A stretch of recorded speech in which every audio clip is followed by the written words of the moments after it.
Hi friends, എല്ലാവർക്കും ജിജാസ് കിച്ചണിലേക്ക് സ്വാഗതം. ഇന്ന് ഞാനിവിടെ ഉണ്ടാക്കാൻ പോകുന്ന ഒരു സോയാ ചങ്ക് ഉലർത്താണ്. അതിനാവശ്യമായ സാധനങ്ങൾ: ഒരു കപ്പ് സോയാ ചങ്ക് ഞാൻ കഴുകി ഇവിടെ എടുത്തു വെച്ചിട്ടുണ്ട്. അത് വെള്ളം ചൂടാവുമ്പോൾ അതിലിട്ട് നന്നായിട്ട്, വെള്ളം ചൂടായിട്ട് വരണേ ഉള്ളൂ, അതിലിട്ട് നന്നായിട്ട് തിളപ്പിച്ച് എടുക്കണം. അത് കഴിഞ്ഞ് കുറച്ച് ഉപ്പും അതിലോട്ട് ഇടണം. വെള്ളം നന്നായിട്ട് തിളച്ചിട്ടുണ്ട്, അതിലേക്ക് സോയ ഇട്ട് കൊടുക്കുക.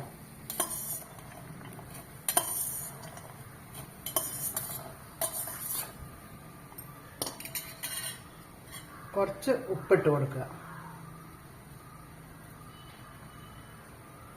ഇത് നന്നായിട്ടൊന്ന് തിളയ്ക്കണം, എന്നിട്ട് അത് ഊറ്റിയെടുക്കണം. സോയ തിളപ്പിച്ച് ഊറ്റി വെച്ചിട്ടുണ്ട്. ഇനി ഇത് ആറി കഴിയുമ്പോൾ നന്നായിട്ട് പിഴിഞ്ഞ് മാറ്റി വെക്കണം. ഇത് ഇപ്പം നന്നായിട്ട് ആറിയിട്ടുണ്ട് കേട്ടോ. ഇത് ഇനി നല്ലതായിട്ട് കൈകൊണ്ട് പിഴിയണം.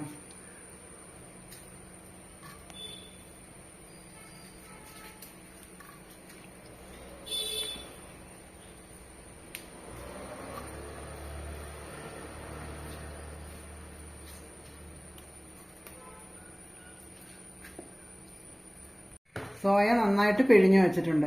ഇനി ഇതിൻ്റെ മസാല തയ്യാറാക്കാനായിട്ട് ഒരു പാൻ അടുപ്പത്ത് വെച്ച് അതിലേക്ക് ഓയിൽ ഒഴിക്കുക.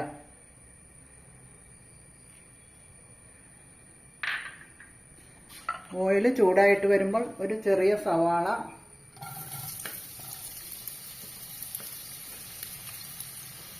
ഇഞ്ചി കുറച്ച്,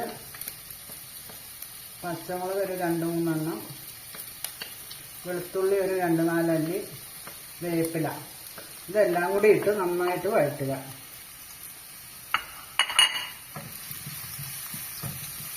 ഇതിലേക്ക് സ്വല്പം ഉപ്പും കൂടി ഇടുക. സവാള നന്നായിട്ട് മൂത്ത് വന്നിട്ടുണ്ട്. അതിലേക്ക് മുളക് പൊടി 1 ടീസ്പൂൺ, കാശ്മീരി മുളക് പൊടിയാട്ടോ, മല്ലിപ്പൊടി 1 ടീസ്പൂൺ, കുരുമുളക് പൊടി 1/2 ടീസ്പൂൺ, ഗരം മസാല 1/2 ടീസ്പൂൺ, മഞ്ഞൾപ്പൊടി 1/4 ടീസ്പൂൺ. ഇതെല്ലാം കൂടി ഇട്ട് ഒന്ന് വഴറ്റുക നന്നായിട്ട്. മസാലയൊക്കെ നന്നായിട്ട് മൂത്തിട്ടുണ്ട്. അതിലേക്ക് ഒരു തക്കാളി ചെറുതായിട്ട് അരിഞ്ഞത് ഇട്ട് വഴറ്റുക. ഇതിലേക്ക് സ്വല്പം വെള്ളം ഒഴിക്കുക.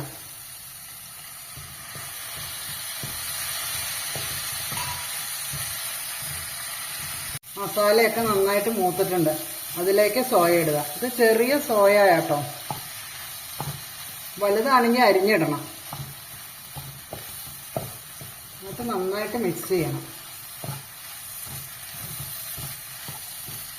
സോയ ചങ്ക് ഇവിടെ റെഡി ആയിട്ടുണ്ട്. അത് ഇനി ഒരു സർവിങ് പ്ലേറ്റിലോട്ട് മാറ്റാം.